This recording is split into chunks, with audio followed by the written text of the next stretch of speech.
할렐루야. 아멘. 할렐루야. 아멘. 아멘. 주님이 우리와 함께 하십니다. 아멘. 주님과 우리와 함께 하십니다. 아멘. 이 믿음으로 살아가기를 예수 그리스도의 이름으로 축복합니다. 아멘. 아멘.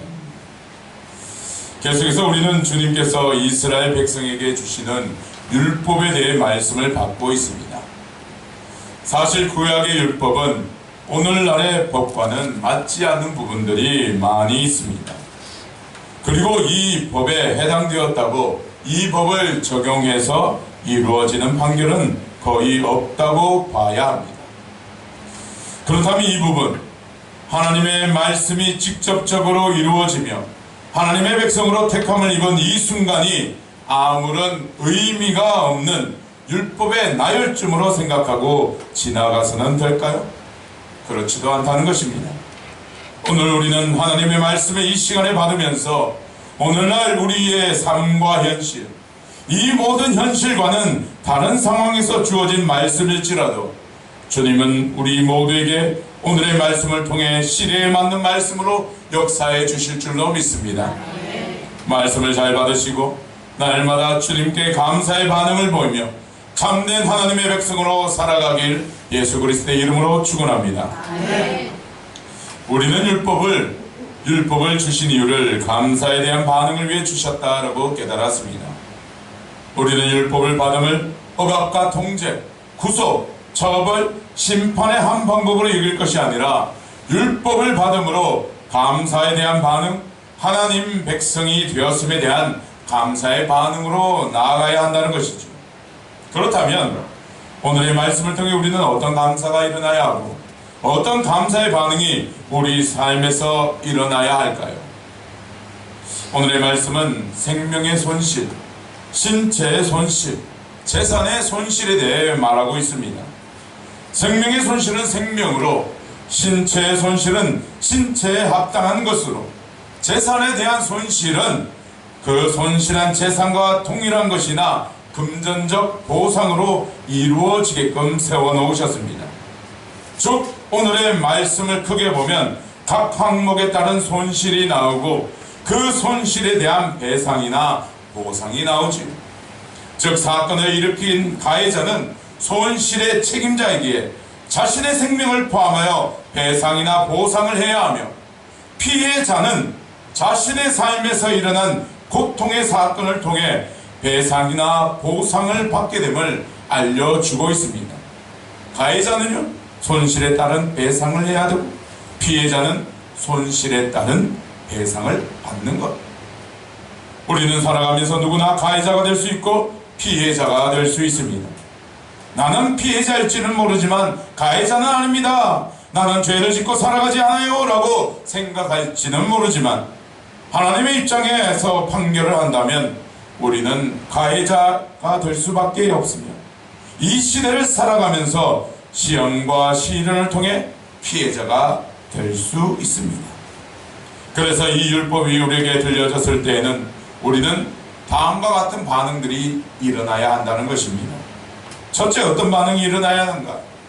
죄와 그 결과에 대한 두려움을 가져야 합니다. 따라해 볼까요? 죄와 그 결과에 대한 두려움을 가져야 한다. 오늘 말씀의 21장 12절과 14절의 말씀을 함께 읽어보도록 하겠습니다. 12절과 14절의 말씀입니다. 12절입니다. 시작. 사람을 쳐 죽인 자는 반드시 죽일 것이나 14절입니다. 사람이 그의 이웃을 고의로 죽였으면 너는 그를 내 제단에서라도 잡아내려 죽일지니라. 아멘. 반드시 우리가 가져야 할 것이죠. 죄에 대한 결과. 죄에 대한 결과를 모르면 우리는 방종한 상태로 하나님과는 점점 멀어지는 상태로 삶을 살아가게 됩니다. 하지만 죄에 대한 결과를 알게 되면 그 결과가 너무나 두렵기에 죄로부터 벗어나고자 하는 열망이 우리 가운데 생기게 되는 것이죠. 오늘 생명의 손실과 신세의 손실, 재산의 손실을 말씀하시며 그에 대한 책임으로 배상이 주어집니다. 특히 목숨을 빼앗은 자는 그에 합당한 목숨을 내어놓아야 하는 것이죠. 그런데 우리는 이렇게 말할 수도 있습니다. 저는 사람을 죽이지 않아요. 저는 사람을 죽이지 않았어요. 한번 질문해 보겠습니다. 여기에 있는 모두는 사람을 죽이지 아니하였습니까? 여기에 있는 사람은 사람을 죽이지 아니하였다고 결단할 수 있습니까? 법률 용어에 이런 용어가 있습니다. 미필적 고의. 미필적 고의는 이렇게 설명되어질 수 있습니다. 내가 이 일을 하면 다른 사람이 죽을 수도 있는데, 내가 이 일을 하면 다른 사람이 죽을 수도 있는데 반드시 죽음이 예상되는데에도 행하는 행위입니다. 행하는 행위. 결과를 예상하면서도 무시하고 고의적으로 행한다라는 것이죠. 사실 고의라는 것은 그의 마음으로만 판단되기 때문에 사람은 정확히 알 수는 없습니다. 그 속내를 알 수 없으니까요. 하지만 하나님은 정확하게 아십니다. 왜냐하면 우리의 심령을 감찰하시기 때문입니다. 아무리 우리는 부정하여도 하나님께 나아가면 우리는 미필적 고의라는 판결에서 벗어날 수 없다는 것이지요. 과연 무슨 판결일까요? 우리는 살인자와 같은 살인죄의 판결을 받는다는 것입니다. 무슨 이유인가? 우리는 예수 그리스도를 믿으며 예수 그리스도를 믿음으로써 사망에서 생명으로 옮겨진다는 것을 알고 살아갑니다. 맞습니까? 그 기쁨으로 살아갑니다. 여기 계시는 분들도 예수 그리스도를 믿음으로 구원받았음을 기쁨으로 살아갈 것입니다. 그런데요, 예수님을 믿지 아니하면 어떡합니까? 예수님을 믿지 않으면 어떻게 됩니까? 사망입니다. 죽음이지. 죽음에 놓여지게 됩니다. 우리는 그것을 알고 있습니다. 하지만 알고 있음에도 복음을 전하지 않습니다. 생명을 구원하는 데 부족함이 많습니다. 믿지 아니하는 저들을 보면서도 모른 채 하고 살아갈 때가 있습니다. 반드시 그가 죽을 것인데도 믿음 밖에 살아가고 있는 가족들과 자녀를 보고서도 눈물로 침상을 띄우는 나이처럼 눈물을 흘리지 않습니다. 기도하지 않지요. 언젠가부터 부모들의 눈물이 마르기 시작하였습니다. 사랑하는 성도님, 내가 전하지 아니하고 그가 예수 그리스도를 믿지 아니하면 하나님의 심판대 앞에서 죽을지도 모르는데 그것을 모른 채 하고 살아간다면, 그들이 죽음에 이르도록 모른 채 하고 살아간다면 미필적 고의라는 살인죄에 우리는 그것에서 자유롭지 못한다라는 것이지요. 아담으로부터 이어지는 원죄와 우리가 짓고 살아가고 있는 각종 자범죄, 그리고 복음을 전하지 않는 미필적 고의의 죄까지 더하였지만 우리는 죽음으로 속죄할 수밖에 없는 비참한 처지에 놓여지게 되는 것이지. 우리는 오늘의 말씀을 통해 알아야 합니다. 내가 얼마나 비참한 존재인가. 죽음이라는 판결을 피해갈 수 없는 얼마나 비참한 존재인가를 새겨보아야 합니다. 그것이 우리 마음에 새겨진다면 우리는 죄로부터 벗어나야 하며 죽음이라는 판결로부터 벗어나고픈 강한 열망이 생기게 되는 것이지요. 사랑하는 성도님, 자신의 비참함을 다시 한번 새겨보십시오. 그리고 심판이 얼마나 무서운 것이기에 반드시 죄로부터 벗어나야 하겠다는 열망을 자신으로부터 끌어내십시오. 우리는 죄와 사망에서 벗어날 수 있습니다. 왜냐하면 예수 그리스도가 계시기 때문입니다. 둘째가 바로 이런 이유입니다. 어떤 반응이냐? 두 번째는 죄와 그 결과에 대해 피할 길이 있음을 알게 된다는 것이죠. 첫 번째가 두려움을 느끼게 된다면 우리는 피할 길이 있다는 것을 알게 됩니다. 오늘 말씀에서 13절의 말씀을 읽어보도록 하겠습니다. 13절입니다. 시작. 만일 사람이 고의적으로 한 것이 아니라 나 하나님이 사람을 그의 손에 넘긴 것이며 내가 그를 위하여 한 곳을 정하리니 그 사람이 그리로 도망할 것이며. 아멘. 죄에 피할 길이 있다는 것이죠. 보상을 하면 피하여집니다. 하지만 살인이라는 죽음의 죄에서는 피할 수 없다라고 여겨질지 모르지만 하나님께서는 피할 길을 열어주셨습니다. 신체나 재산의 손실을 준 피의자라면 그에 합당한 배상을 해주면 되지만 그것이 피할 길이지만 살인자는 다르지요. 자신의 목숨을 내어 놓아야 합니다. 죽음이라는 최악의 판결에 대해 피할 수 있는 그 길, 바로 오늘 그 길이 도피성에 관련된 법입니다. 내가 그를 위하여 한 곳을 정하리니 그 사람이 그리로 도망할 것입니다. 13절은 도피성에 관련된 법입니다. 살인을 저지른 자가 고의가 아니라 자신이 의도하지 아니한 상태로 저지르게 되었을 때 정해진 성에 피하여 목숨을 부지할 수 있고 올바른 판결을 받을 수 있도록 정해놓은 법입니다. 죄와 그 결과에 대해 피할 수 있다는 것이죠. 우리는 신학적으로 도피성을 이렇게 해석합니다. 예수 그리스도의 예표이다. 도피성은 예수 그리스도를 나타낸다라고 신학적으로 그렇게 해석합니다. 왜냐하면 죽을 죄인도 도피성으로 피하면 판결을 받을 때까지 목숨을 유지할 수 있었던 것처럼 우리가 예수 그리스도께로 피하면 하나님의 심판으로부터 목숨을 유지할 수 있기 때문입니다. 즉 살인자는 죄와 그 결과의 두려움 때문에 앞이 캄캄하지만 그에게 피할 길이 있음을 알고 피할 수 있다는 것이죠. 살 길이 열려 있다는 것을 알게 된다면 그는 그 길을 향하여 어떻게 할까요? 한 목숨 다하여 뛰어갈 것입니다. 우리에게도 피할 길이 열려 있습니다. 우리에게도 살 길이 열려 있습니다. 우리에게도 살 길이 열려 있습니다. 그것이 바로 복음입니다. 여러분은 복음을 무엇이라고 말하고 계십니까?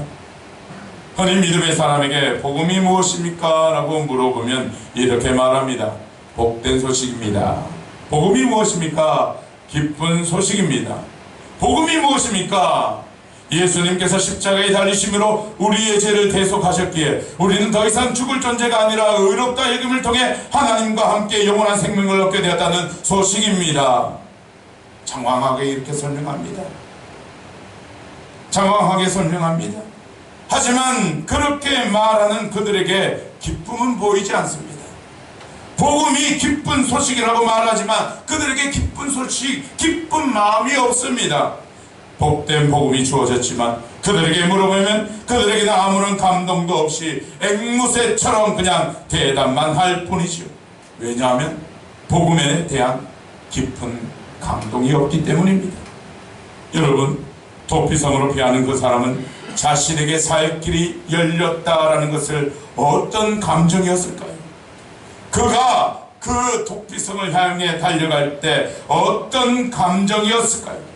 희망의 감정이요, 희망의 감격이 그에게서 샘솟으며 달려갔을 것입니다. 맞습니다. 복음을 얘기할 때는 감격이 있어야 합니다. 저는 복음을 이렇게 정의합니다. 저에게 복음이 무엇이냐라고 묻는다면 저는 이렇게 대답합니다. 저에게 살 길이 열렸습니다. 복음은 저에게 살 길이 열렸다는 것을 의미합니다. 어떤 상황에 처해 있어도 고난이 있고 절망이 있고 어려움이 있고 막힘이 있어도 복음이 있기에 저에게는 살 길이 열렸다는 그 복음이 있기에 저는 기쁨의 감격이 샘솟게 되는 것이죠. 사랑하는 성도님 여러분, 여러분의 삶에서 살 길이 열렸는 줄로 믿습니다. 예수 그리스도를 통해 여러분에게도 살 길이 열렸습니다. 죽을 수밖에 없고 심판받을 수밖에 없는 우리에게도 살 길이 열렸음을 아시고 날마다 주님 안에서 살아가기를 축복합니다. 우리 옆 사람에게 축복하겠습니다. 예수님을 통해 당신에게 살 길이 열렸습니다. 예수님을 통해 당신에게 살 길이 열렸습니다. 다시 한번 축복합니다. 예수님을 통해 당신에게 살 길이 열렸습니다. 예수님을 통해 당신에게 살 길이 열렸습니다. 아멘. 여러분에게 죽음이라는 공포가 다가오십니까? 예수 그리스도를 믿으면 살 길이 열렸습니다.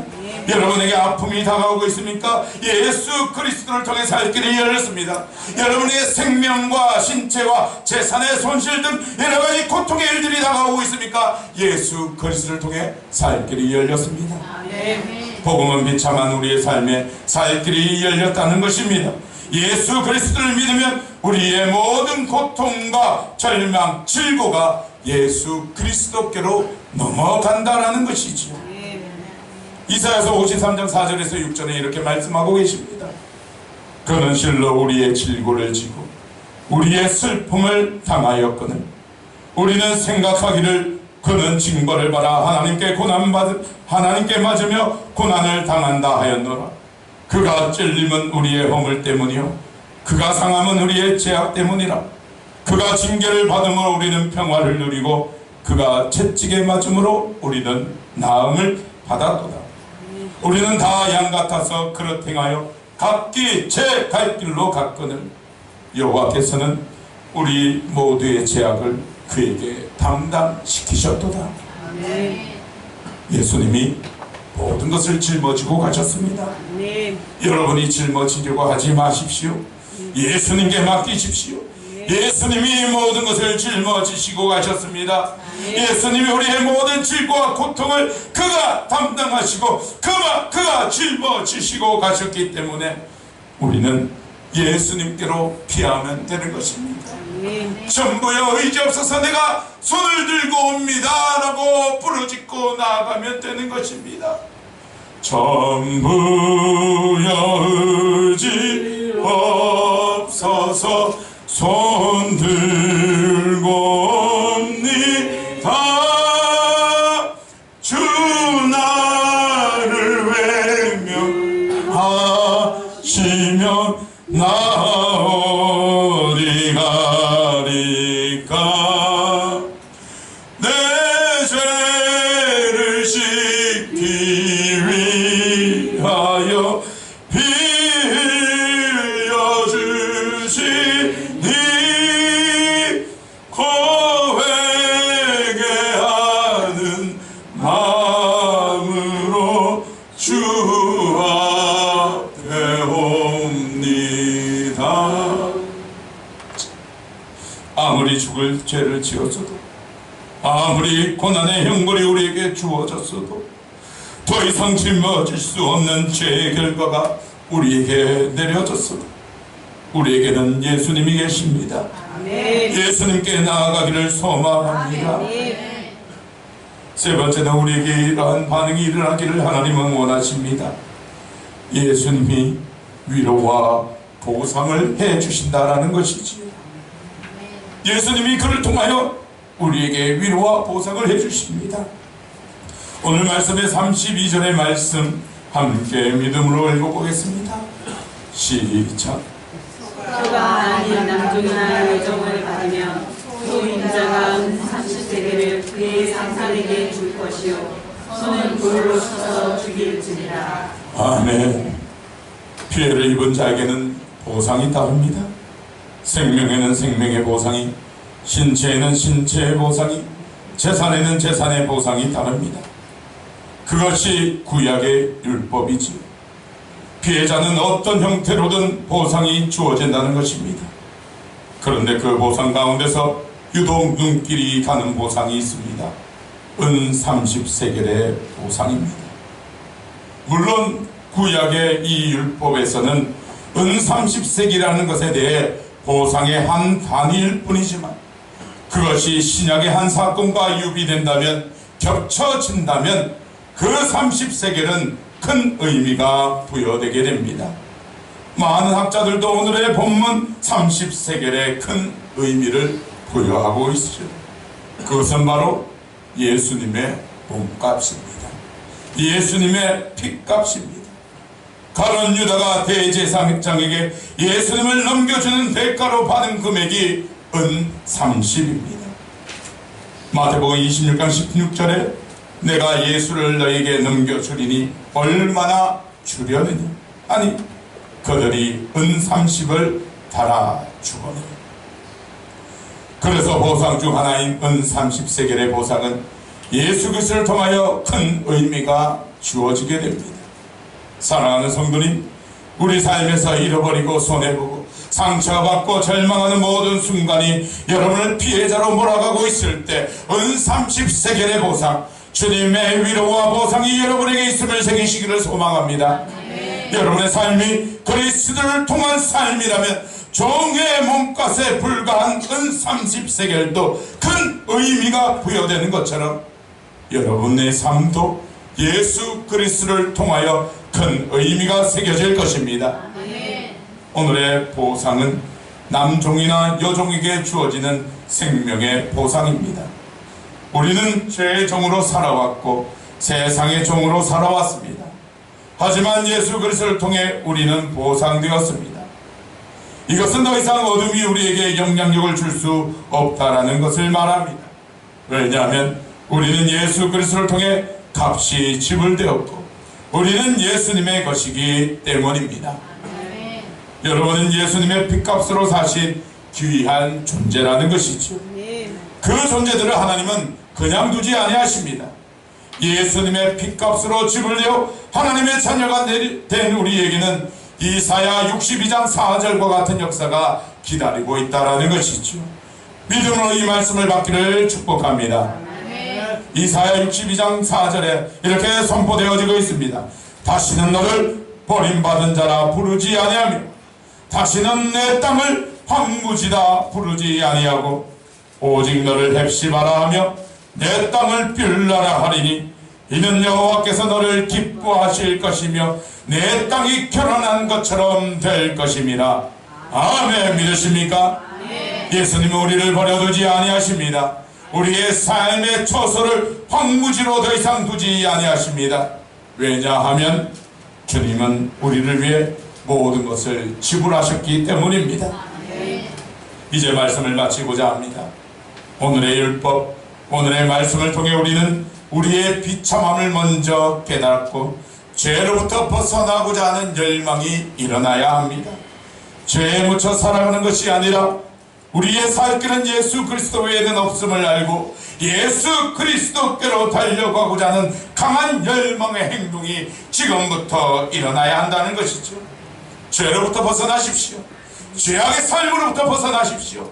예수 그리스도를 통해 살 길이 열렸고 구원함을 받았음을 알고 이제 우리는 감사해야 할 것입니다. 이번 한 주간 감사하며 사십시오. 감사하며 복음을 증거하십시오.